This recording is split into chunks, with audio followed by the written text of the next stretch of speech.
નમસ્કાર તાલીમાર્થી બહેનો. શિવશાસ્ત્રી અધ્યાપન મંદિર DLED પ્રથમ વર્ષના વર્ગની અંદર આજના વિડીયોમાં હું શ્રી ડિમ્પલબેન પી ઓઢવિયા આપ સર્વેનું સ્વાગત કરું છું. કોર્સ 1B ની અંદર બીજો યુનિટ જે છે મૂલ્યાંકનની પ્રવિધિઓ. એમાં અગાઉના વિડીયોમાં આપણે પ્રસ્તાવના વિશે સમજ મેળવી, ઉદ્દેશો અને અધ્યયન નિષ્પત્તિઓ વિષય વસ્તુ જે છે એના જે પેટા મુદ્દા છે એમાં રચનાત્મક મૂલ્યાંકનની પ્રવિધિઓ આટલા મુદ્દાની આપણે ચર્ચા કરી હતી. આજે સતત મૂલ્યાંકન કેવી રીતે એ મુદ્દાની ચર્ચા કરવા જઈ રહ્યા છીએ. ફરી આપણે એ મુદ્દાને જોઈ લઈએ. શરૂઆતમાં પ્રસ્તાવના આપણે જોઈ હતી, ત્યાર પછી ઉદ્દેશ્યો, અધ્યયન નિષ્પત્તિઓ આ દરેક યુનિટમાં જોવા મળશે. યુનિટની શરૂઆત જ પ્રસ્તાવના, ઉદ્દેશો અને અધ્યયન નિષ્પત્તિઓથી હોય છે. અને વિષય વસ્તુનો જે પહેલો જ મુદ્દો હતો રચનાત્મક મૂલ્યાંકનની પ્રવિધિ, એમાં આપણે નાની લેખિત સ્વરૂપની સામાન્ય કસોટીઓ એના પણ પેટા મુદ્દા જોયા. એમાં કેવી કેવી કસોટીઓ થઈ શકે. ત્યાર પછી યાદી બનાવો કે ફકરા લખો. એમાં પણ આપણે ઉદાહરણ સાથે કઈ કઈ પ્રવૃત્તિઓ મૂલ્યાંકન માટે કરાવી શકાય. વર્ગ કાર્ય દ્વારા પણ મૂલ્યાંકન થઈ શકે. શિક્ષક ભણાવતા અવલોકન કરીને પણ મૂલ્યાંકન કરી શકે. હોમવર્ક આપીને સ્વ અધ્યયન કાર્ય દ્વારા. ત્યાર પછી પ્રાયોગિક કાર્યની સોંપણી દ્વારા પણ મૂલ્યાંકન થઈ શકે. આ બધી જ મૂલ્યાંકનની જે પ્રવિધિઓ છે એ દરેક વિષયના સંદર્ભમાં ઉદાહરણ સાથે આપેલી છે. રૂપક, નાટક, એકપાત્રીય અભિનય દ્વારા મૂલ્યાંકન. ઘણા પાઠમાં સંવાદ આપેલો હોય તો નાટક દ્વારા પણ કરાવી શકાય. સૈદ્ધાંતિક જ્ઞાનના આધારે માહિતી વર્ગીકૃત કરવી. ત્યાર પછી અવલોકન દ્વારા પણ મૂલ્યાંકન. શિક્ષક ભણાવતા પણ અવલોકન દ્વારા મૂલ્યાંકન કરાવી શકે. વિદ્યાર્થીને ખબર પણ ના હોય અને મૂલ્યાંકન થઈ રહ્યું હોય. પ્રોજેક્ટ કાર્ય દ્વારા મૂલ્યાંકન. મારે પણ તમને પ્રોજેક્ટ આપવાના છે. વિવિધ ક્લબો, વિષય વર્તુળની કામગીરી દ્વારા મૂલ્યાંકન. સંશોધન કાર્યની માહિતીનું એકત્રીકરણ દ્વારા મૂલ્યાંકન. મૌખિક કસોટીઓ દ્વારા પણ મૂલ્યાંકન કરાવી શકાય. ક્વિઝ રમાડવી. નાના પ્રશ્નો જે છે એને કોમ્પિટિશનમાં ગ્રુપ બનાવી અને ક્વિઝ રમાડી શકાય. વિવિધ સ્પર્ધાઓ યોજવી. ભૂગોળ વિષય હોય તો નકશા વાંચન અને સમયરેખા દોરવી. આ બધી જ મૂલ્યાંકનની જે પ્રવિધિઓ છે એમાંથી તમે બધા પસાર થઈને આવ્યા છો. ભાષાના વિષય હોય તો ખંડિત વાર્તા દ્વારા મૂલ્યાંકન. એટલે અનેક પ્રવિધિઓ છે એના દ્વારા મૂલ્યાંકન થઈ શકે. આજે આપણે સતત મૂલ્યાંકન કેવી રીતે એ મુદ્દાની ચર્ચા કરવા જઈ રહ્યા છીએ. સતત મૂલ્યાંકન કેવી રીતે. અત્યારે જે નવી રાષ્ટ્રીય શિક્ષણ નીતિ તમે સાંભળ્યું હશે, સમાચારમાં, ન્યૂઝપેપરમાં, નવી રાષ્ટ્રીય શિક્ષણ નીતિ જે આવી છે એના વિશે થોડી ઘણી માહિતી તમારી પાસે હશે. પણ આ પહેલાં રાષ્ટ્રીય શિક્ષણ નીતિ જે 1986 જે છે, આ મોડ્યુલ્સ છે તમારા 2015-16 અભ્યાસક્રમ જે છે એ તૈયાર થયેલો. તો એ વખતે સતત સર્વગ્રાહી મૂલ્યાંકન પર વિશેષ ભાર મૂકવામાં આવ્યો. મૂલ્યાંકન સતત થવું જોઈએ. એમાં આપણે રચનાત્મક મૂલ્યાંકન, પછી શૈક્ષણિક, સહશૈક્ષણિક મૂલ્યાંકન, આવા બધા પ્રકારો છે આપણે યુનિટ 1માં શીખી ગયા છીએ. માત્ર વર્ગખંડમાં જ નહીં, વર્ગખંડ સિવાયની સહશૈક્ષણિક પ્રવૃત્તિઓ જે છે એ શાળાની અંદર થતી હોય છે, ત્યારે પણ મૂલ્યાંકન સતત થવું જોઈએ. શિક્ષણનો એક હેતુ જે છે એ અધ્યયતાની સર્વાંગી વિકાસ કરવાનો છે. માત્ર પુસ્તકીય જ્ઞાન નહીં, સાથે સાથે અભ્યાસ સિવાયની જે પ્રવૃત્તિઓ છે એમાં પણ વિદ્યાર્થી સામેલ થાય અને એનો સર્વાંગી વિકાસ થાય, એ હેતુ રહેલો છે. એટલે અધ્યયતાઓની શૈક્ષણિક બાબતો અને તેના સર્વાંગી વિકાસને આવરી લેતી અધ્યયતા પ્રતિભા ક્ષેત્રની બધી જ બાબતોનું મૂલ્યાંકન થવું જોઈએ. કોઈ વિદ્યાર્થી છે તો એના અક્ષર સારા છે તો એની સુલેખન સ્પર્ધા, વક્તૃત્વ સ્પર્ધા છે, સંગીતની સ્પર્ધા, કોઈનું ડ્રોઈંગ સારું છે, તો આવી બધી જ એમનામાં રહેલી પ્રતિભા છે એનું પણ મૂલ્યાંકન જો એ માટેની શાળાની અંદર તક આપવામાં આવે તો જ ખ્યાલ વિદ્યાર્થીની પ્રતિભાનો આવી શકે. મૂલ્યાંકન જે છે સતત અને સમયાંતરે થતું હોવું જોઈએ. અને એ શા માટે છે એ જ્યારે એનું મહત્ત્વ સમજીશું ત્યારે આપણને સમજાશે. મૂલ્યાંકન કરવાથી આપણને કયા ફાયદા થાય છે. સતત મૂલ્યાંકનથી અધ્યયતાની સામર્થ્ય, એનામાં રહેલી શક્તિઓ અને નબળાઈઓ બંનેનો ખ્યાલ આવે છે. તમને ખબર હશે સ્કૂલમાં એક જ યુનિટ ચાલ્યો હોય અને જો એકમ કસોટી યોજવામાં આવે તો એ એકમ તમને કેટલા અંશે આવડ્યો છે, એમાં કઈ કચાશ રહી ગઈ છે, એ જો તમે પરીક્ષા આપો એક યુનિટની હોય તો એને આધારે ખબર પડે કે એ યુનિટની અંદર કયા મુદ્દા તમને સમજાયા છે, કયા મુદ્દામાં હજી સમજવામાં મુશ્કેલી પડે છે.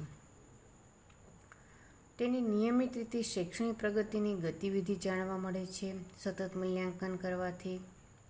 અને આ ગતિવિધિ શિક્ષણના હેતુઓ સિદ્ધ કરવા માટે તેમજ નિદાનાત્મક અને ઉપચારાત્મક કાર્ય માટે ઉપયોગી બને છે. સતત મૂલ્યાંકન જે છે એ સામાન્ય રીતે 2 વિભાગમાં વહેંચવામાં આવે છે. તમને ઘણીવાર પ્રશ્ન ટૂંકમાં જે પૂછાય છે તો સતત મૂલ્યાંકન જે છે એના કેટલા પ્રકાર છે અને કયા કયા? તો સતત મૂલ્યાંકન 2 ભાગમાં વહેંચાય છે. એક છે ઔપચારિક મૂલ્યાંકન અને બીજું છે અનૌપચારિક મૂલ્યાંકન. બંને ટૂંકના સ્વરૂપે પણ પૂછાય કે શોર્ટમાં પૂછે ત્યારે આટલું પૂછાય કે મૂલ્યાંકનને કેટલા ભાગમાં વહેંચવામાં આવ્યું છે અને કયા કયા? તો 2 ભાગ, એક ઔપચારિક મૂલ્યાંકન અને બીજું અનૌપચારિક મૂલ્યાંકન. હવે ઔપચારિક મૂલ્યાંકન એટલે શું? તો ઔપચારિક મૂલ્યાંકનમાં પૂર્વ તપાસ, સાવધિક મૂલ્યાંકન, પ્રગતિમૂલક મૂલ્યાંકનનો સમાવેશ થાય છે. નવું જ્યારે શીખવવાનું થાય તે પહેલાં વિદ્યાર્થીને કેટલું આવડે છે તો એના માટે પૂર્વ તપાસ. પૂર્વ તપાસ એટલે શું? તો પૂર્વ તપાસ એટલે શિક્ષણ કાર્ય શરૂ કરતાં પહેલાં અધ્યયતાની વિષય સંદર્ભે જાણકારી પ્રાપ્ત કરવી. એક વાક્યમાં પૂછે પૂર્વ તપાસ એટલે શું? ઘણી વખત પ્રી ટેસ્ટ અને પોસ્ટ ટેસ્ટ ક્લાસમાં પ્રવેશે, સ્કૂલમાં ક્યારેક એડમિશન માટે આવું પ્રોસેસ થતી હવે તો મનાય છે કે વિદ્યાર્થીને કેટલું આવડે છે એ જાણીને એની એક કસોટી આપવામાં આવે અને પછી કેટલું શીખવવાની જરૂર છે એનો ખ્યાલ આવે. તો શિક્ષણ કાર્ય શરૂ કરતાં પહેલાં ધારો કે 5મા ધોરણમાં અંગ્રેજી શરૂ થાય છે તો 6ઠ્ઠામાં જ્યારે અંગ્રેજીના શિક્ષક ભણાવવાનું શરૂ કરે છે તો એને 5મા ધોરણનું કેટલા કોન્સેપ્ટ છે એને ક્લિયર થયા છે એ માટે એક ટેસ્ટ લે, કેટલું અંગ્રેજી આવડે છે. ટેસ્ટ કરી લીધા પછી એને ખ્યાલ આવે કે હજી તો વિદ્યાર્થીને બહુ નબળું હોય તો ટેસ્ટને આધારે શિક્ષકને ખબર પડે કે આ વિદ્યાર્થીને તો હજી બારાક્ષરી અને ABCDથી શરૂઆત કરવી પડશે. જો આ ટેસ્ટ ના લે અને શિક્ષક ક્લાસની અંદર દરેક યુનિટ ચલાવવાનું શરૂ કરી દે પણ હજી વિદ્યાર્થીને ABCD જ ના આવડતી હોય તો આગળનો જે અભ્યાસ ભણાવી રહ્યા છે શિક્ષક એમાં સફળતા ન મળે. એટલે પૂર્વ તપાસ એટલે શિક્ષણ કાર્ય શરૂ કરતાં પહેલાં અધ્યયતાની વિષય સંદર્ભે જાણકારી પ્રાપ્ત કરવી. તે એટલે સુધી બાળકો જે જાણે છે તેનો આધાર લઈ શિક્ષક આગળનું શિક્ષણ કાર્ય આરંભી શકે છે. એ રીતે ગણિત વિષય છે. શિક્ષકે 3 અંકના 4 અંકના સરવાળા જે છે એ કરવાનું શરૂ થતું હોય ચોથા ધોરણમાં, પણ અગાઉના વિદ્યાર્થીને 2 અંક કે 3 અંકના સરવાળા આવડે છે કે નહીં એ પહેલાં જાણવું પડે. તો એની ટેસ્ટ લે છે અને જો એ ન આવડતા હોય તો પહેલાં એને 1 અંકના 2 અંકના સરવાળા શીખવ્યા પછી 3 અંકના સરવાળા શીખી શકાય. સાવધિક મૂલ્યાંકન. સાવધિક મૂલ્યાંકન એટલે શું? તો સાવધિક મૂલ્યાંકનને પ્રગતિમૂલક મૂલ્યાંકન તરીકે પણ ઓળખવામાં આવે છે. અને આ પ્રકારના મૂલ્યાંકનમાં અભ્યાસક્રમના નાના નાના ભાગ કે એકમ પ્રમાણે ચોક્કસ સમયના અંતરે અધ્યેતાઓની લેખિત કસોટી, મૌખિક કસોટી કે ક્રિયાત્મક કસોટી લેવામાં આવે છે. ધારો કે આપણે કોર્સ 1B અંદર 1 યુનિટ પહેલાં ચાલ્યો, અત્યારે આપણે બીજો યુનિટ ચાલે છે. તો મને એમ થાય કે પહેલો યુનિટ તમને આવડ્યો છે કે નહીં. અત્યારે આપણે ઓનલાઈન ભણી રહ્યા છીએ, પણ ધારો કે કોલેજમાં જો આપણે આ યુનિટ શીખ્યા હોત તો પહેલો યુનિટ તમને શીખવ્યા પછી એ યુનિટની અહીંયા કે છે ને એકમ પ્રમાણે એ યુનિટની હું તમારી 25 માર્કની ટેસ્ટ લઉં. એ 25 માર્કની ટેસ્ટ જે લેખિત સ્વરૂપે પણ હોઈ શકે. કદાચ 25 માર્કની ટેસ્ટ હું ક્લાસમાં મૌખિક કસોટીના પ્રશ્નો પણ પૂછી શકું. અને કોઈક કામ એવું હોય, ગણિત જેવા વિષય છે, વિજ્ઞાન જેવા વિષય છે, તો કમ્પ્યુટર જેવા વિષય છે, તો ત્યાં તમારે પ્રેક્ટિકલ પણ પરીક્ષા શિક્ષક લે. તો આવી રીતે વિષય શિક્ષણના અમુક નિશ્ચિત એકમો પર અધ્યેતાની કેટલી જાણકારી કે પ્રભુત્વ ધરાવે છે તે તપાસવાનો હેતુ રહે છે. અને આ પ્રકારના મૂલ્યાંકન દ્વારા જે તે વિષયમાં અધ્યેતાની પ્રગતિ કે સ્થિતિ જાણી શકાય છે, જેથી તેને પ્રગતિમૂલક મૂલ્યાંકન પણ કહેવામાં આવે છે. એક યુનિટની પરીક્ષા લઈએ એ રીતે ખાલી એક જ યુનિટની છે એને પ્રગતિમૂલક ના પણ કહેવાય. એક યુનિટની છે પ્રગતિમૂલક છે ખરી, પણ સત્રાંત મૂલ્યાંકન જે છે, આપણે જો દિવાળી પહેલાં દર વર્ષે જે પરીક્ષા થતી હોય છે સત્રાંત મૂલ્યાંકન, તો તમારા દરેક વિષયની અંદર 4 યુનિટ આપેલા છે કોર્સમાં. તો દિવાળી પહેલાં જે પરીક્ષા લઈએ છીએ સત્રાંત મૂલ્યાંકન છે, એમાં આપણે 2 યુનિટની પરીક્ષા લઈએ છીએ. તો આ પણ જે છે એ સાવધિક મૂલ્યાંકન છે, પ્રગતિમૂલક મૂલ્યાંકન છે. 2 યુનિટમાં અધ્યેતાની કેટલી સિદ્ધિ થઈ, કેટલી પ્રગતિ છે, તેમજ ભૂલો અવલોકન પ્રયુક્તિ દ્વારા પણ જાણી શકાય છે. અને પરંતુ સાવધિક કસોટીઓ અસરકારક મૂલ્યાંકન થઈ શકે. તમને DLED કોર્સની અંદર પહેલી જ વહેલી સત્રાંત પરીક્ષા આપો એટલે તમને ખ્યાલ આવે કે વર્ગની અંદર તમે ક્યાં ઊભા છો. તમારો 50નો ક્લાસ હોય તો એમાં તમારો 10મો નંબર છે, પહેલો નંબર છે, 8મો નંબર છે. તો આ પ્રગતિમૂલક મૂલ્યાંકનમાં અધ્યેતાની પ્રગતિની કે સ્થિતિ જે છે વિષયની એ જાણી શકાય છે. કયા વિષયમાં પાછું બધા 9 પેપરની પરીક્ષા લેવાય છે સત્રાંતની, તો એ 9 વિષયની અંદર તમને કયા વિષયમાં તમે સારી પ્રગતિ કરી છે, કયા વિષયમાં તમારે કચાશ રહેલી છે, એ તમારી વિષયવાર પ્રગતિ જાણી શકાય. વર્ગના જે તમામ વિદ્યાર્થીઓ છે એની સાપેક્ષમાં તમારો સ્થાન ક્યાં છે. 50માંથી તમે 28મો નંબર આવે છે, 12મો નંબર આવે છે. તો આ જે મૂલ્યાંકન જે છે સાવધિક મૂલ્યાંકન જે છે એ ચોક્કસ એકમો અથવા ચોક્કસ મુદ્દા જે છે એ સંદર્ભમાં વિદ્યાર્થી કેટલું પ્રભુત્વ ધરાવે છે તે તપાસવાનો હેતુ રહેલો છે. એટલે 2 માર્કના પ્રશ્નમાં તમને આ પૂછાઈ શકે કે સાવધિક મૂલ્યાંકન એટલે શું સમજાવો, તો ત્યારે તમારે અહીંથી શરૂઆત કરી અને આટલે સુધી એની સમજ આપવી પડે કે સાવધિક મૂલ્યાંકન શું છે અને એને સાવધિક મૂલ્યાંકનને પ્રગતિક મૂલ્યાંકન, મૂલક મૂલ્યાંકન કેમ કહેવામાં આવે છે એવું પણ પૂછી શકે. કેમ કે અહીંયા એ ચોક્કસ નાના જે અભ્યાસક્રમના ભાગ છે અથવા એકમ છે એનું ચોક્કસ સમયના અંતરે અધ્યતાઓની લેખિત કે મૌખિક કે કોઈ પણ જે શિક્ષકની અનુકૂળતા હોય જે તે વિષયના સંદર્ભમાં આ ત્રણેયમાંથી કોઈ પણ પ્રકારે જે છે એ કસોટી લેતા હોય છે. અને આને આધારે વિદ્યાર્થીની પ્રગતિનો ખ્યાલ આવતો હોવાથી સાવધિક મૂલ્યાંકન છે એને પ્રગતિમૂલક મૂલ્યાંકન પણ કહેવામાં આવે છે અથવા સાવધિક મૂલ્યાંકન જે છે એની સમજ આપો. હવે આપણે મૂલ્યાંકનના જે 2 પ્રકારો છે, ઔપચારિક મૂલ્યાંકન અને અનૌપચારિક મૂલ્યાંકન, એ જોઈએ. મૂલ્યાંકન જે છે એ સતત ચાલે છે. અનૌપચારિક મૂલ્યાંકનની વાત કરીએ છીએ આપણે, તો મૂલ્યાંકન જે છે એ સતત ચાલતી પ્રક્રિયા છે. એમાં અનૌપચારિક મૂલ્યાંકન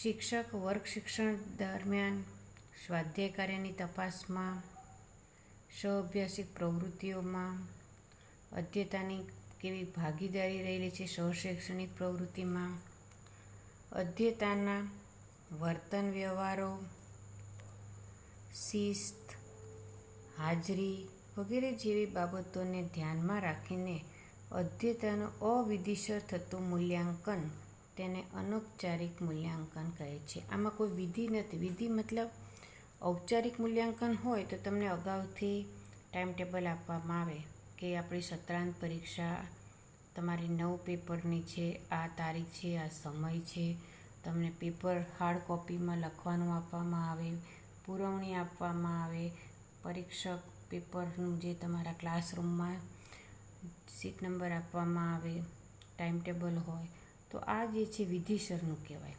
અહીંયા શું કહ્યું છે એ મૂલ્યાંકન છે ઔપચારિક કહેવાય. અનૌપચારિક મૂલ્યાંકન છે એમાં આ રીતનું અવિધિસર થતું મૂલ્યાંકન છે. આવી ચોક્કસ વિધિ વિદ્યાર્થીને ખબર પણ ન હોય અને એનું મૂલ્યાંકન થતું હોય. તો એ ક્યારે શિક્ષક વર્ગ શિક્ષણ દરમિયાન ભણાવતા હોય, 35 મિનિટનો પીરિયડ હોય, તો ભણાવતા શિક્ષક બધા જ વિદ્યાર્થીઓ તરફ નજર હોય છે. કયો વિદ્યાર્થી છે ભણવામાં રસ લે છે, ચહેરાના એક્સપ્રેશન પરથી શિક્ષકને ખબર પડી જાય કે આ મુદ્દો છે કયા વિદ્યાર્થીને સમજાતો નથી. તો એ વર્ગ શિક્ષણ દરમિયાન પણ મૂલ્યાંકન થતું હોય. સ્વાધ્યાય કાર્ય તમને હોમવર્ક આપ્યું હોય કે યુનિટ છે, અત્યારે બધા જ વિષયમાં તમને ઓનલાઈન ભણાવીએ છીએ, એમાં સાથે હોમવર્ક પણ આપવામાં આવે છે કે જે યુનિટ પૂરો થાય એનો તમે ફૂલ સ્કેપ ચોપડો જે બનાવ્યો છે એમાં સ્વાધ્યાયના પ્રશ્ન મારા યુનિટમાં તો અથવા મારા વિષયમાં તો તમારે સ્વાધ્યાયના પ્રશ્ન પણ લખવાના છે અને પ્રગતિ ચકાસોના પ્રશ્ન પણ લખવાના છે. પણ એ તમારે જ્યારે જેના હાથમાં મોડ્યુલ આવી ગયું છે એણે આ કામ શરૂ કરી દેવાનું છે. હવે આ સૂચના તમને મળી છે, તો કયા વિદ્યાર્થી છે એને સિન્સિયરલી ફોલો કરી અને સ્વાધ્યાય તૈયાર કરે છે. આ સ્વ અધ્યયન છે. કેમ કે તમારું જે આંતરિક મૂલ્યાંકન જે છે, પેપર તમારું 100 માર્કનું, 70 માર્કની તમારી રિટન ટેસ્ટ હોય છે અને 30 માર્કનું જે છે એ કોલેજમાંથી તમને પ્રોજેક્ટ કામ કરો, સ્વાધ્યાય કામ કરો એને આધારે આપવામાં આવે છે. તો એ પણ મૂલ્યાંકન છે. તો સ્વાધ્યાય કાર્યની તપાસમાં સ્વાધ્યાય કાર્ય તમને જે આપ્યું છે પ્રશ્નો, તો વિદ્યાર્થી કેવી રીતે લખે છે. ચોપડામાં જે પ્રશ્નોના જવાબ, ઘણા વિદ્યાર્થી શું કરતા હોય, લખવાનો કંટાળો આવે એટલે સ્વાધ્યાયના પ્રશ્ન બહુ જવાબમાં લાંબા હોય તો અડધું કાપી નાખે અને થોડું લખતા હોય. તો એ તપાસનારને ખ્યાલ આવી જાય છે કે આણે પ્રશ્નના જવાબ લખવામાં કાપ મૂક્યો છે. તો અહીંયા મૂલ્યાંકન થાય ત્યારે સ્વાધ્યાયના માર્ક્સ જે આપવામાં આવે એ ઓછા મળે. બીજું, તમારે જે સ્વાધ્યાયનું કામ છે વ્યવસ્થિત સારા અક્ષરે સ્વચ્છતા જાળવીને લખવાનું હોય છે. તો ક્યારેક કોઈ વિદ્યાર્થીએ વેઠ ઉતાર્યો, અક્ષરે છે રફ એન્ડ ટફ અથવા બીજા પાસે લખાવ્યું હોય, પોતાના અક્ષરે ના હોય, તો આવું મૂલ્યાંકન છે વિદ્યાર્થીને તો એમ થાય કે મેં સ્વાધ્યાય લખી નાખ્યું. પણ મૂલ્યાંકન કરનાર છે સ્વાધ્યાયની જ્યારે તપાસ કરે છે ત્યારે આ મૂલ્યાંકન પર ભાર મૂકી અને જેનું સારું કામ છે, 50 વિદ્યાર્થીમાંથી જેણે વ્યવસ્થિત નોટ બનાવી છે તો એના માર્ક અને જેના અવ્યવસ્થિત નોટ છે એના માર્કમાં ફેર પડી છે. સ્વ-અભ્યાસિક પ્રવૃત્તિઓ, શાળામાં પ્રાર્થના સંમેલન હોય, સ્પર્ધાઓ હોય, રાષ્ટ્રીય તહેવારો છે, સામાજિક ધાર્મિક તહેવારોની ઉજવણી થતી હોય, તો આવી બધી સ્વ-અભ્યાસિક પ્રવૃત્તિઓ છે એમાં વિદ્યાર્થીને ફોર્સ કરવો પડે કે તમે ભાગ લો. પણ કોઈ વિદ્યાર્થી ઉત્સાહી છે અને એ બધી જ પ્રવૃત્તિઓમાં ઇન્વોલ્વ થતા હોય છે, તો આવી સ્વ-અભ્યાસિક પ્રવૃત્તિ દ્વારા પણ મૂલ્યાંકન થતું હોય છે. શિક્ષકને ખ્યાલ આવી જાય છે કે 50ના વર્ગમાં 25 વિદ્યાર્થી એવા છે એક્ટિવ, એ બધામાં જ ભાગ લેતા હોય છે.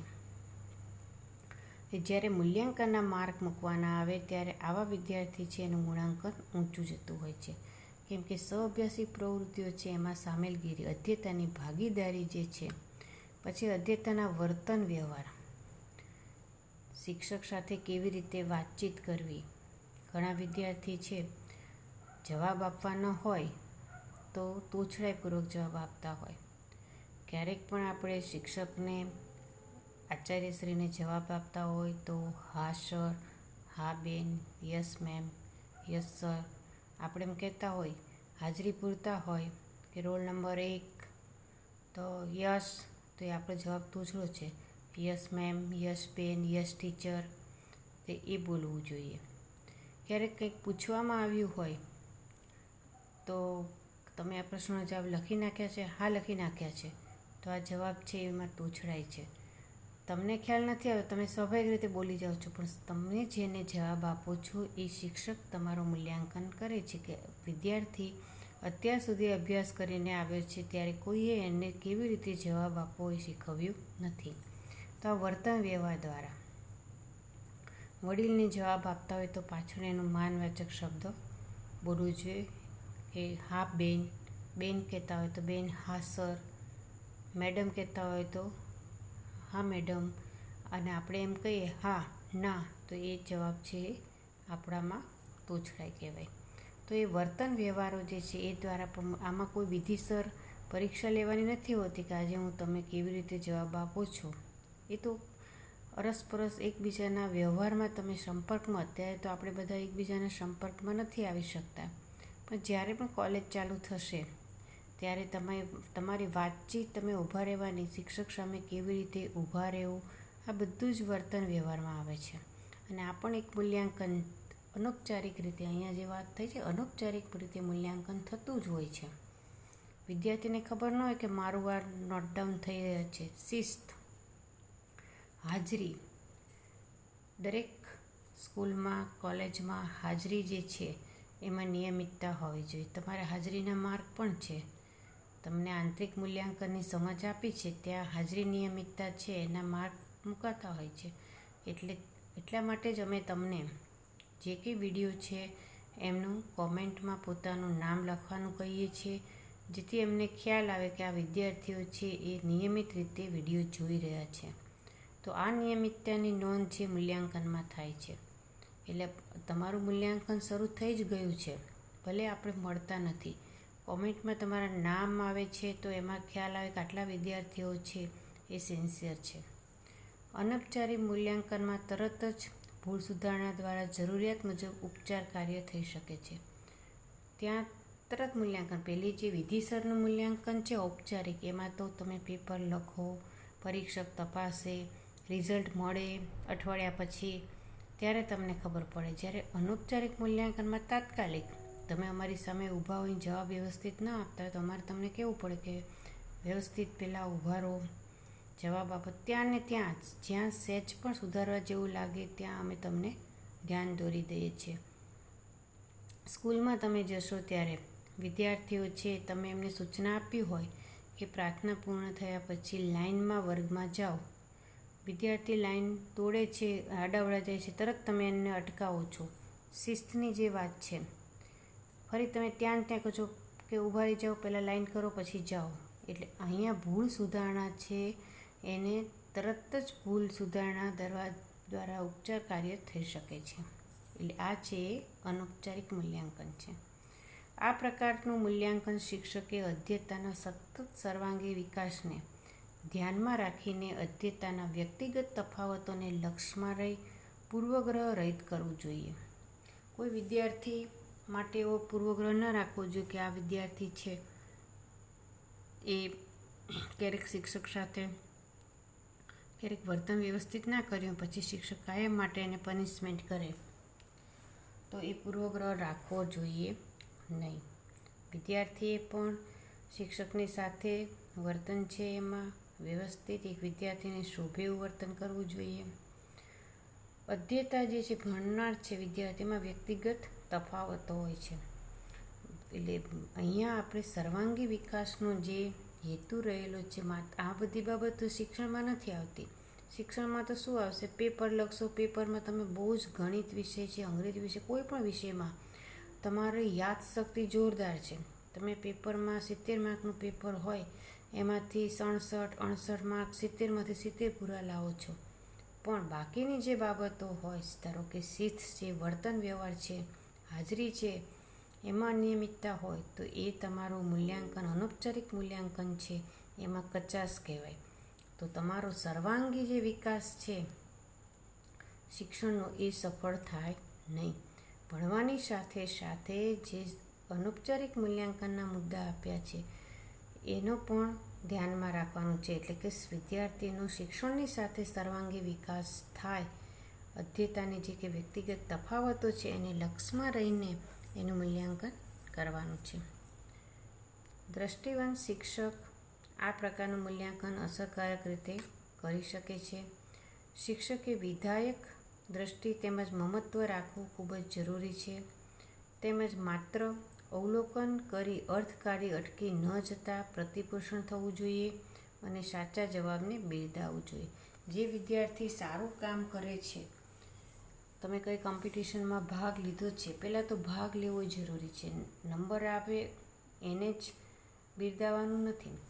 જે વિદ્યાર્થી આગળ આવે છે અને એ પોતાની રીતે સ્વૈચ્છિક રીતે એ જે કંઈ પ્રવૃત્તિ છે એમાં સામેલ થાય છે, તો ત્યાં પ્રતિપોષણ, એટલે જ્યારે રિઝલ્ટ આપવા, નંબર તો કોમ્પિટિશન હોય એટલે 1, 2, 3 આપવાના થાય, પણ નિર્ણાયક છે એ પહેલાં એવું કહેતા હોય છે કે ભાઈ 20 પાર્ટિસિપન્ટ છે, પહેલાં તો 20 પાર્ટિસિપન્ટને ધન્યવાદ કે તેમણે આ પ્રવૃત્તિમાં ભાગ લીધો. તો આ શું કર્યું કહેવાય? પ્રતિપોષણ. તો વિદ્યાર્થીના એ રીતે નાની નાની બાબતમાં પ્રશ્નોના જવાબ પૂછ્યા હોય અને સાચો જવાબ આપે તો એને બિરદાવવો જોઈએ. સતત મૂલ્યાંકનનું મહત્ત્વ. સતત મૂલ્યાંકન શા માટે? તમને પ્રશ્ન એ પૂછે, સતત મૂલ્યાંકનનું શું મહત્ત્વ છે? તો અધ્યયતાના વિકાસમાં કેળવણીની પ્રક્રિયા અને મૂલ્યાંકન બંને એકબીજા સાથે જોડાયેલા છે. માત્ર તમે કલ્પના કરો કે 1 ધોરણથી 12 ધોરણ સુધીમાં તમારે પહેલા ધોરણથી બીજા ધોરણમાં જવું હોય, એ પહેલા ધોરણમાં તમને જે કંઈ શીખવ્યું છે અને જો એમાં મૂલ્યાંકન જ કરવામાં ન આવે તો તમને બીજા ધોરણમાં કેવી રીતે લઈ જવા? એટલે કેળવણી એટલે શિક્ષણ જે છે પહેલા ધોરણનું આપ્યું છે, પણ મૂલ્યાંકન ન કરી તો બીજા ધોરણમાં પ્રવેશ કેવી રીતે મળે? એટલે કેળવણીની પ્રક્રિયા અને મૂલ્યાંકન એ એકબીજા સાથે જોડાયેલા છે. શિક્ષક ક્યાંય પણ તમે જે કંઈ શીખો છો, પાછળ ને પાછળ એની મૂલ્યાંકનની તૈયારી રાખવી જ પડે. અને આની સાથે તમે બધા જોડાયેલા છો, પસાર પણ થઈ ગયા છો 12 ધોરણ સુધીમાં કેટલી બધી પરીક્ષા આપી હશે, કેટલી તમે વીકલી ટેસ્ટ આપી હશે, કેટલી તમે સત્રાંત આપી હશે, પ્રિલિમ આપી હશે, એ સિવાયની વર્ગમાં યુનિટ ટેસ્ટ આપી હશે. એટલે મૂલ્યાંકનના ઘણા બધા પ્રકારો જે છે એમાંથી તમે પસાર થઈને આવ્યા છો. શિક્ષણના હેતુઓ કેટલે અંશે સિદ્ધ થાય છે તે ચકાસવા મૂલ્યાંકન થવું જરૂરી છે. વર્ષના અંતે એક જ પરીક્ષા લેવાય અને પછી સીધું જ એમાંથી 100 માર્કનું પેપર હોય, એમાંથી 30 માર્ક આવીને ઊભા રહે. 70 માર્ક ન આવડે હોય તો પછી તો કંઈ જ ન થઈ શકે, તમે નાપાસ થઈ જાઓ. પણ જો તમારી એક યુનિટની પરીક્ષા લીધી હોય અથવા અઠવાડિક પરીક્ષા લીધી હોય, સત્રાંત પરીક્ષા લીધી હોય, તો તમને તમારી પ્રગતિનો ખ્યાલ આવે છે કે મને આ વિષયમાં મહેનત કરવાની જરૂર છે. હેતુઓ જે કેટલે અંશે સિદ્ધ થયા છે તે ચકાસવા મૂલ્યાંકન થવું જરૂરી છે. અને સતત મૂલ્યાંકનનું મહત્ત્વ નીચેની જે બાબતો છે એને પણ આપણે ગણાવી શકાય. અધ્યયતાનું સતત મૂલ્યાંકન થતું હોવાથી અભ્યાસક્રમમાં નિયમિત અને સજાગ રહે છે. વર્ગ શિક્ષણ કાર્યમાં તેનું ધ્યાન વધે છે.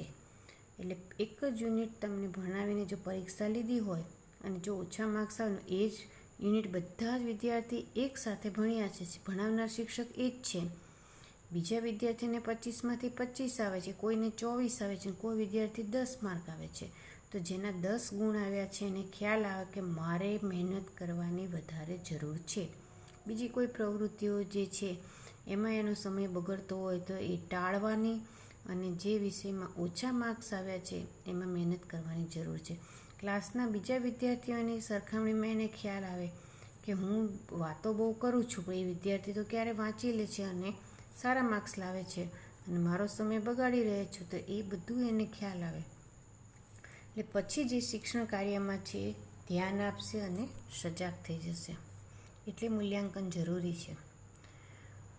અધ્યયતાનું સતત મૂલ્યાંકન શા માટે જરૂરી છે એની ચર્ચા થઈ રહી છે. અધ્યયતાની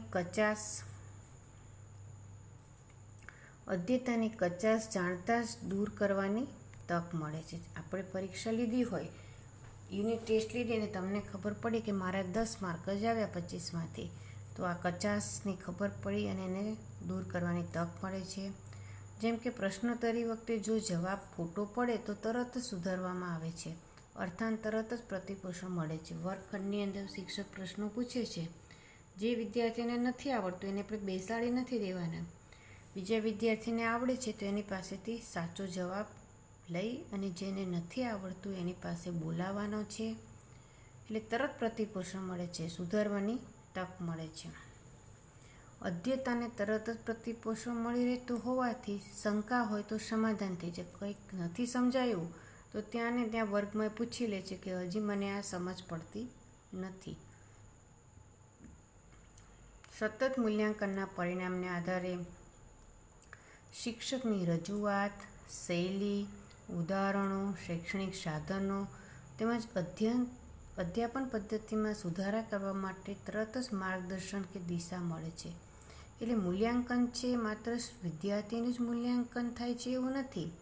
સાથે સાથે કોનું મૂલ્યાંકન થાય છે? શિક્ષકનું પણ.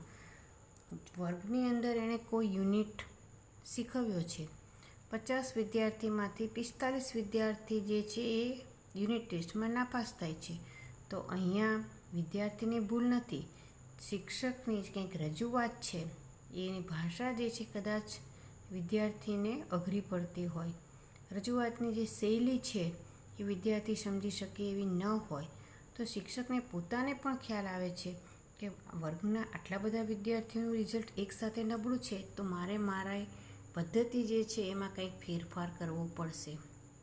મારે કંઈક શૈક્ષણિક સાધનોથી હું જે ભણાવી રહ્યા છું એમાં કંઈક બદલાવ લાવવો પડશે.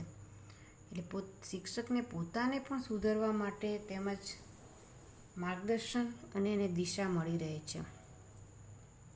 મૂલ્યાંકન છે અધ્યયતા અને અધ્યાપન બંનેનું થાય છે. અધ્યયતા એટલે વિદ્યાર્થીનું થાય છે અને અધ્યાપન જે શિક્ષક દ્વારા થઈ રહ્યું છે એનું પણ થાય છે.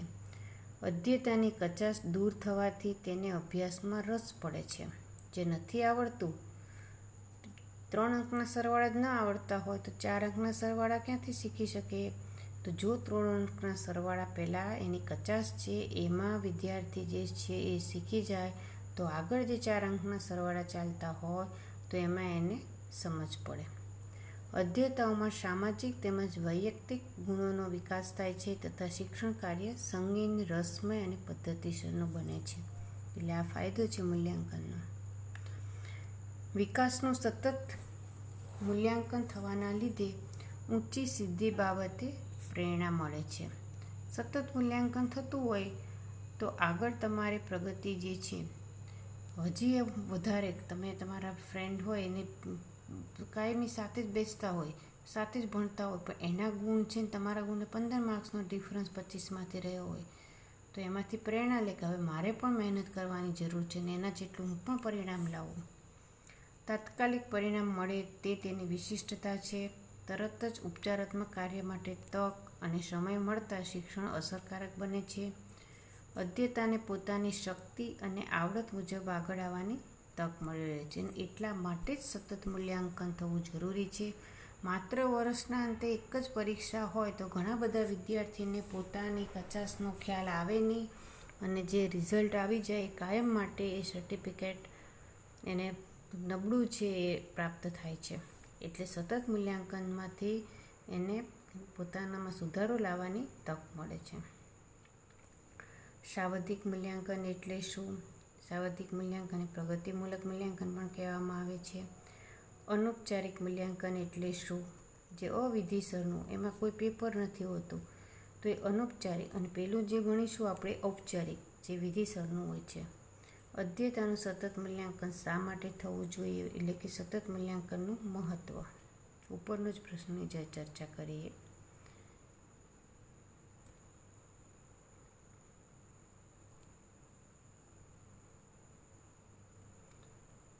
અગાઉના જે આપણે મુદ્દા જોયા એમાં સાવધિક મૂલ્યાંકન, સતત મૂલ્યાંકન, અનૌપચારિક મૂલ્યાંકન અને સતત મૂલ્યાંકન. ઔપચારિક અને અનૌપચારિકમાં ઔપચારિક જે છે એ પેપરવાળો હોય છે, એ વિધિસરનું હોય છે.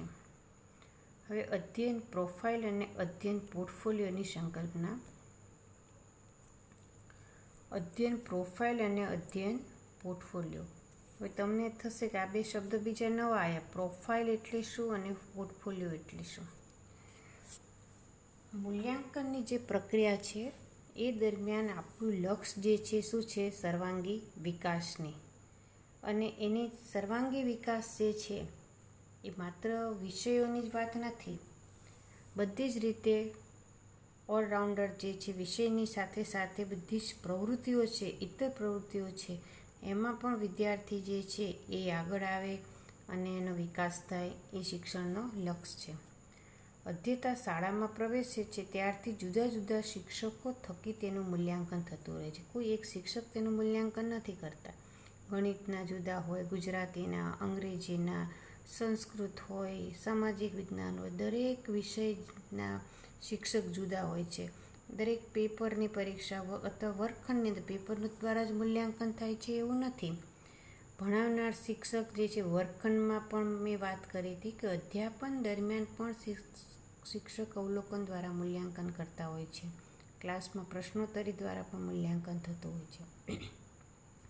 એટલે કોઈ એક વિદ્યાર્થીનું બધા શિક્ષકો થકી મૂલ્યાંકન થતું રહે છે. દરેક ધોરણમાં અધ્યતાએ કેટલી સિદ્ધિ હાંસલ કરી છે, અધ્યતાનું તેના સહઅધ્યાયની સાપેક્ષમાં સ્થાન ક્યાં છે તે જાણી શકાય તે માટે અધ્યતાની તમામ માહિતી એકત્ર થયેલી હોવી જોઈએ. અને આ તમામ માહિતી થકી વ્યક્તિગત વિગત પ્રગતિ જાણી શકાય તેવું ઉપકરણ એટલે સંગૃહિત પ્રગતિપત્રક. તમને બધાને અત્યાર સુધી શાળામાં પ્રગતિપત્રક આપ્યું હશે. પ્રગતિપત્રક એ માત્ર માર્કશીટ નથી. વિષયો જે તમારા છે એમાં પ્રગતિપત્રક હશે. એમાં સત્રાંત પરીક્ષાના, પ્રિલિમ પરીક્ષાના, વાર્ષિક પરીક્ષાના, ત્રણેય પરીક્ષાના માર્ક લખ્યા હશે. એ સિવાય તમારા રસ, તમે સ્વઅભ્યાસિક પ્રવૃત્તિમાં ભાગ લો છો કે નહીં, ક્લાસની અંદર એક્ટિવ રહો છો કે નહીં, તમારી હાજરી જે છે આ બધી જ બાબતોનો સમાવેશ થયેલો હોય છે, સંગ્રહ થયેલો હોય છે. એટલે એને સંગ્રહિત પ્રગતિપત્રક પણ કહે છે. તમે સહકારની ભાવના, તમે પ્રગતિપત્રકનો નમૂનો જોજો, એમાં મુદ્દા આપેલા સહકારની ભાવના છે. તો તમે બધાની સાથે હળીમળીને કામ કરતા હશો તો શિક્ષક ત્યાં ટીક માર્ક કરશે. એવું લખ્યું હશે કે તમે ઇતર પ્રવૃત્તિઓમાં ભાગ લો છો, લેતા હશો તો હા, નહીં લેતા હોય તો ના લખેલું હશે. નિયમિત રીતે વર્ગની અંદર, શાળાની અંદર આવો છો તો ખરું, એટલે હાજરી નિયમિતતાના શિસ્ત જે છે એ જાળવો છો. આ બધી જ બાબતો જે છે વ્યક્તિગત છે, એ દરેકનું પ્રગતિપત્રક અલગ હોય છે. આ તમામ માહિતી દર્શાવતું પત્રક શિક્ષક તેની પાસે રાખે છે. અધ્યેતા જ્યારે ઉપલા ધોરણમાં જાય ત્યારે તે તેના વર્ગ શિક્ષકને સોંપવામાં આવે છે. આમ તેમાં અધ્યેતાની શૈક્ષણિક તેમજ બિન શૈક્ષણિક બાબતોની વિગતવાર નોંધ થયેલી હોય છે. તો આ જે આખી માહિતી જે છે, જો કે સંગ્રહિત પ્રગતિપત્રકનો નમૂનો જે છે એની વાત આપણે પ્રકરણ 4 જે છે એમાં તમને નમૂના સાથે સમજ આપીશું. તો અહીંયા બધા જ વિષય જે છે એની માહિતી એમાં હશે. વિષય સિવાય અહીંયા એક શબ્દ વાપરે, બિન શૈક્ષણિક બાબતોની પણ વિગતવાર નોંધ થયેલી હશે. એ જ પ્રગતિપત્રક જે છે, જો આપણે શાળામાં બધા જ ધોરણનું ભેગું બનાવ્યું, પહેલાંનું બીજાનું પ્રગતિ, તો એ પહેલાં ધોરણનું માહિતી જે છે આખું પ્રગતિપત્રક પાછળ બીજા ધોરણનું જે છે, બીજા ધોરણમાં પ્રવેશ કરે ત્યારે એ શિક્ષકને આપવામાં આવે. આમ દર વર્ષે આ પ્રકારની માહિતીનો સંગ્રહ થતો રહે છે અને તેને અધ્યયન પ્રોફાઇલ કહે છે. હવે ધારો કે પહેલાં ધોરણનું પ્રગતિપત્રક છે, એ જે છે એ પ્રગતિપત્રક બીજા ધોરણમાં જાય ત્યારે બીજા ધોરણના શિક્ષકને આપી દેવામાં આવે, જેથી કરીને પહેલાં ધોરણમાં વિદ્યાર્થી કયા વિષયમાં કેવું હતું, કઈ કઈ ઇતર પ્રવૃત્તિઓ જે છે એમાં કેવો એનો વિકાસ થયેલો, તે બધી જ બાબતો જે છે એ બીજા ધોરણમાંથી પછી ત્રીજા ધોરણમાં આવે ત્યારે એની પાસે 2 પ્રગતિપત્રક હોય. ત્રીજા ધોરણના શિક્ષક પાસે પહેલાંનું હોય અને બીજાનું પણ હોય. તો આ દર વર્ષે આ માહિતીનો જે સંગ્રહ થાય છે, દર વર્ષે આ પ્રકારની માહિતીનો સંગ્રહ થતો રહે છે, તેને અધ્યયન પ્રોફાઇલ કહે છે. પછી શિક્ષક છે, હવે તો શાળામાં તમે જોયું હશે નાના ધોરણમાં દરેકની એક પ્લાસ્ટિકની બેગ હોય અને એની ઉપર એ વિદ્યાર્થીનું નામ હોય, પછી એ બેગની અંદર એનો ફોટો હોય અને એની તમામ માહિતી એમાં આપવામાં આવેલી હોય. તો અધ્યયન પ્રોફાઇલ જે છે એમાં કઈ કઈ બાબતોનો સમાવેશ થાય છે. અધ્યયન પ્રોફાઇલ જે છે એમાં આ પ્રકારની માહિતી, એની પ્રગતિ, સંગ્રહિત પ્રગતિપત્રક છે એમાં અભ્યાસની માહિતી હોય અને સહઅભ્યાસિક એ જે છે શું છે, અધ્યયન પ્રોફાઇલ છે કે વિદ્યાર્થીની દરેક ક્લાસના દરેક બાળક જે છે એના વિષયનું માર્કિંગ હોય અને એ સિવાયની સહઅભ્યાસિક પ્રવૃત્તિઓ જે છે એમાં કેવી રીતની સામેલ છે, ઇતર પ્રવૃત્તિઓ છે એમાં કેવી રીતની સામેલગીરી છે, એ માહિતી જે આપેલી છે અધ્યયન પ્રોફાઇલ છે. તો આ 1 થી 7 ધોરણ છે, તેમાં 1 થી 7 ધોરણના પ્રગતિપત્રક હોય. પ્રગતિપત્રક તમે બધાએ જોયું છે. હું તમને જે કહેવા માગું છું એ શૈક્ષણિક પણ હોય અને થોડીક બિન શૈક્ષણિક માહિતી પણ. હાજરી નિયમિતતા છે, બિન શૈક્ષણિક માહિતી આવે. એના રસના વિષયો છે, સંગીતમાં રસ છે, ડ્રોઈંગમાં રસ છે, જે રસ હશે ત્યાં ટીક માર્ક કર્યું હશે. જેમાં રસ નહીં હોય તો ત્યાં ચોકડી પણ કરેલી હોય છે. તો આ જે બધી છે એ અધ્યયન પ્રોફાઇલ છે. હવે અધ્યયન પ્રોફાઇલ જે એમાં કેટલીક બાબતો નોંધાય છે અને એ શું બની જાય છે, પોર્ટફોલિયો બની જાય છે. તમને એવો પ્રશ્ન પૂછે કે પ્રોફાઇલ એટલે શું અને પોર્ટફોલિયો એટલે શું, આ બંને વચ્ચેનો ભેદ સમજાવો. તો પ્રોફાઇલમાંથી પોર્ટફોલિયો કેવી રીતે બને છે, જો પ્રોફાઇલ તો તમે સમજી ગયા, તમારા પ્રગતિપત્રકો જે છે, પણ એમાં અધ્યેતાની જે વ્યક્તિગત માન્યતાઓ, અધ્યેતાની પ્રગતિની યોજનાઓ અને સમજ. નાના ધોરણમાં તો ખ્યાલ ના આવે, પણ મોટા ધોરણમાં ધારો કે દરેક વિદ્યાર્થીને એવું પૂછવામાં આવે કે તમે ભવિષ્યમાં શું બનવા માંગો છો, એ દરેક વિદ્યાર્થી પોતાનો એક કાગળમાં નિબંધ સ્વરૂપે લખે. તમે 50 વિદ્યાર્થી જ્યારે વર્ગમાં ભેગા થશો ત્યારે તમે આખું દરેકને એવું કહેવામાં આવે કે દરેકે ભવિષ્યમાં શું બનવા માંગે છે એ કાગળમાં લખો. પછી તમારી એક જે પ્રોફાઇલ હોય એમાં એ કાગળ મૂકી દેવામાં આવે. તો દરેકની માન્યતા કેવી હશે? જુદી જુદી હશે. તો અહીંયા ધારો કે રીટા નામની છોકરી છે, એની કોથળીમાં જોઉં તો એનું જે ભવિષ્યમાં શું એ એમ કહેશે કે હું પીટીસી કર્યા પછી મારે ભવિષ્યમાં ક્લાસ 1 ઓફિસર થવું છે. કોઈ વિદ્યાર્થી એવા હશે કે નહીં, મારે ટીચર જ બનવું છે અને હજી હું પણ આમાં એક શ્રેષ્ઠ શિક્ષક મારે બનવું છે. તો એની વ્યક્તિગત માન્યતા એ જુદી છે. પછી એની યોજનાઓ, તમે ભવિષ્યમાં શું બનવા માંગો છો કાગળમાં લખ્યું છે. તો દરેકની યોજના કેવી હશે? જુદી જુદી હશે. અધ્યતાના પોતાના ધ્યેયો અને પ્રાપ્ત કરવાના પ્રયાસો. કોઈ વિદ્યાર્થીને સંગીતમાં શોખ હશે તો કે મારે ભવિષ્યમાં સારા ગાયક બનવું છે અને અત્યાર સુધીમાં એણે શાળામાં આવ્યા પછી જે સંગીતની કોમ્પિટિશન હોય એમાં એને નંબર આવ્યો હોય તાલુકા કક્ષાએ, જિલ્લા કક્ષાએ, પછી સ્ટેટ લેવલે, તો એનું સર્ટિફિકેટ એમાં મૂકવામાં આવે. તો બધાના બેગની અંદર એ સર્ટિફિકેટ ના હોય.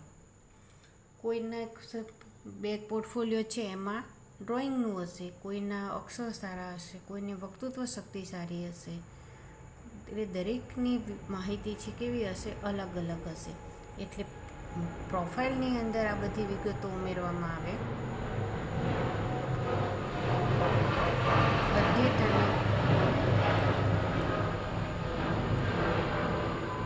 અધ્યતાને સ્વયંને અપગ્રેડ કરવાની વિગતો હોય. અધ્યતાની વ્યક્તિગત સિદ્ધિઓ હોય. કોઈ વિદ્યાર્થીએ 1 થી 8 ધોરણ દરમિયાન કેટલી બધી કોમ્પિટિશનમાં ભાગ લીધા હોય, એના બધા સર્ટિફિકેટ હોય. કોઈ વિદ્યાર્થીના પોર્ટફોલિયોમાં 15 સર્ટિફિકેટ છે જુદી જુદી સ્પર્ધાઓમાં. કોઈ વિદ્યાર્થીમાં 5 સર્ટિફિકેટ છે, કોઈએ ભાગ જ નથી લીધો, એની પાસે સર્ટિ જ નથી, કોઈ સિદ્ધિ જ નથી. તો આમ પોર્ટફોલિયો જે છે એમાં દરેકની યોજના, દરેકની માન્યતા, દરેકના ધ્યેય એ બધું જુદું જુદું છે. અધ્યતાના વ્યક્તિગત પુસ્તકાલય અને તેણે કરેલા વિવિધ સંગ્રહો. કોઈ વિદ્યાર્થીએ પુસ્તક વાંચ્યું છે અને પુસ્તક વિશેનું એણે અહેવાલ લખ્યો છે, તો એ પોતે એમાં લખશે મેં આ પુસ્તક વાંચ્યું છે અને આટલા એમાં એને સારી બાબતો લાગી છે કાગળમાં લખી. અને દરેકને પુસ્તકનું વાંચન અલગ અલગ હશે. તો એ પોર્ટફોલિયો ખોલીએ કે મીના નામની છોકરીનું આપણે પોર્ટફોલિયો ખોલીએ તેમાં બધી જ એની વિગત આવે. એને અભ્યાસની આવે, સ્વઅભ્યાસિકની આવે, એના પોતાની વ્યક્તિગત પ્રગતિના સર્ટિફિકેટ છે એ પણ આવે, ભવિષ્યના પ્લાન એના શું છે એ પણ એમાં નોંધેલા હોય. જે તે અધ્યતા વિશે અન્ય શિક્ષક, વાલી વગેરેના પ્રતિભાવોની પણ નોંધ હોય. એમાં અધ્યતામાં રહેલી ઈશ્વરદત્ત શક્તિઓ જેવી કે ગાન, ચિત્રકામ વગેરેની પણ નોંધ હોય. અધ્યતાના જીવનમાં પ્રસંગોપાત બનેલી ઘટનાઓ કે જેના વર્તન પર થયેલી અસર એની પણ નોંધ કરવામાં આવેલી હોય. આમ ઉપર જણાવેલ તમામ બાબતોની શિક્ષક નોંધ રાખે છે અને તે દસ્તાવેજને જેમ દસ્તાવેજ સાચવે તેમજ તે વિષયક માહિતીને સતત અપગ્રેડ કરે અને જૂની માહિતી જરૂર જણાય ત્યારે દૂર કરે છે. કોઈ વિદ્યાર્થીએ સંગ્રહ કરવાની વૃત્તિ હોય તો ન્યૂઝપેપરમાંથી બધા કટિંગ કર્યા હોય એને મનપસંદ, એ પણ પોર્ટફોલિયોમાં મૂકેલા હોય. ટૂંકમાં અધ્યતાનું સંગ્રહિત પ્રગતિપત્રક એટલે અધ્યતા સંબંધિત નિર્દેશિત માહિતીનો કોઈ એક સમયનો સંગ્રહ છે. સંગ્રહિત પ્રગતિપત્રક ધારો કે ધોરણ પહેલાંની જ માહિતી હોય, અથવા એ પ્રગતિપત્રકમાં કોઈકનું બીજા ધોરણનું હોય તો બીજા ધોરણની જ માહિતી હોય. જ્યારે અધ્યયન પ્રોફાઇલ એટલે અધ્યતા સંબંધિત તબક્કાવાર નિર્દેશિત માહિતીનો સંગ્રહ. પ્રોફાઇલ જે છે તો એમાં 1 થી 8 ધોરણનું પ્રોફાઇલ હોય, તેમાં પહેલા ધોરણનું પ્રગતિપત્રક હશે, બીજાનું હશે, ત્રીજાનું હશે, એમ 8 ધોરણના 8 પ્રગતિપત્રક હશે. સંગ્રહિત પ્રગતિપત્રકમાં શું હશે? કોઈ એક જ સમયનો સંગ્રહ હશે. પહેલા ધોરણનું સંગ્રહિત પ્રગતિપત્રક પહેલા ધોરણની જ વિગત હશે, 8મા ધોરણમાં 8ની હશે. જ્યારે પ્રોફાઇલ છે એમાં 1 થી 8 ધોરણ છે એના બધી જ માહિતી એમાં હશે. એ 1 થી 8 ધોરણના સંગ્રહિત પ્રગતિપત્રક એમાં મૂકેલા હશે. જે વિશે માહિતીમાં સતત સમયાંતરે ઉમેરો પણ થતો રહ્યો છે. આ માહિતી અધ્યતાની અન્ય માહિતી, સિદ્ધિ, વલણો, પ્રસંગો વગેરેને સતત નોંધવામાં આવે છે. અન્ય માહિતી સિદ્ધિવર્ણ પ્રસંગ વડે સતત નોંધવામાં આવે છે કે ઉમેરવામાં આવે છે અને તાજેતરની માહિતી તેમાંથી પ્રાપ્ત થાય છે ત્યારે તે અધ્યયન પોર્ટફોલિયો બને છે. પોર્ટફોલિયો એ વિશાળ કોન્સેપ્ટ છે. પોર્ટફોલિયોની અંદર પ્રોફાઇલ, સંગ્રહી પ્રગતિપત્રક એ બધું આવી ગયું. પોર્ટફોલિયોમાં છે એમાં માત્ર શૈક્ષણિક કે બિનશૈક્ષણિક પ્રવૃત્તિ સિવાયની માન્યતા, પોતાના ધ્યેય, પોતાના રસ એ બધું જ પોર્ટફોલિયોમાં આવી જાય છે. એટલે હવે તમને સમજાઈ ગયું હશે. સંગ્રહિત પ્રગતિપત્રક છે એ કોઈ પણ એક સમયનો માહિતીનો સંગ્રહ છે. એનાથી વધારે આગળ જોઈએ તો પ્રોફાઇલ જે છે એમાં પણ શૈક્ષણિક અને બિનશૈક્ષણિક પ્રવૃત્તિઓ જ આવેલી હશે. જ્યારે પોર્ટફોલિયો જે છે એમાં તો શું આવશે? વલણો, પ્રસંગો, પોતાના વ્યક્તિગત જીવનમાં બનેલા પ્રસંગો જે છે એની પણ એમાં એ પોતે માહિતી મૂકતા હોય છે, તો એ પોર્ટફોલિયોમાં આવી જાય છે. એટલે સૌથી મોટું પોર્ટફોલિયોની અંદર પ્રોફાઇલ આવી જાય. પ્રોફાઇલની નીચે સંગ્રહિત પ્રગતિપત્ર. આટલો મુદ્દો તમને સમજાઈ ગયા હશે પોર્ટફોલિયો અને પ્રોફાઇલ વિશેની. હવે પછીના આપણે વિડીયોમાં ભૂલ પરીક્ષણ, નિદાન અને ઉપચાર એ વિશેની સમજ મેળવીશું. દરરોજના વિડીયો દરરોજ જોતા રહેજો.